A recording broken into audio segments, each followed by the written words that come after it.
মণিপুর এক শান্ত গ্রাম যেখানে হিন্দু মুসলমান বছরের পর বছর ধরে মিলেমিশে থাকে। পুজোয় মুসলমানরা সাহায্য করে, ঈদে হিন্দুরা মিষ্টি পাঠায়, উৎসব মানেই সবার আনন্দ।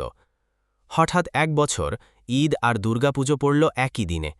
ঈদের নামাজ 8:30টায় শুরু আর পুজোর আরতি 9:10টায়। মাইকের আওয়াজ নিয়ে সবার মনে চাপা টেনশন। পঞ্চায়েতে বসা হল। হান্নান সাহেব বললেন, আমরা যদি সময় ভাগ করে নিই।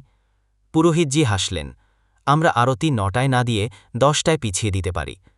বিজনদা বললেন, আর মাইক? ঈদের সময় আমরা বন্ধ রাখব, পুজোর সময় তারা। সবাই একমত হল। ঈদের দিন ইমাম সাহেব মাইকে বললেন, আজকের খুতবায় পূজা কমিটিকে বিশেষ কৃতজ্ঞতা। নামাজ শেষে মুসলমানরা ফুল নিয়ে গেল। হিন্দু যুবকেরা মসজিদের গেটে দাঁড়িয়ে ঈদ মোবারক জানাল। সন্ধ্যায় হল প্রীতিভোজ। ধর্মভেদ ভুলে সবাই এক। এক বৃদ্ধা বললেন, ঈদ আর পুজো আমাদের মধ্যে এভাবেই সম্প্রতি বয়ে আনুক।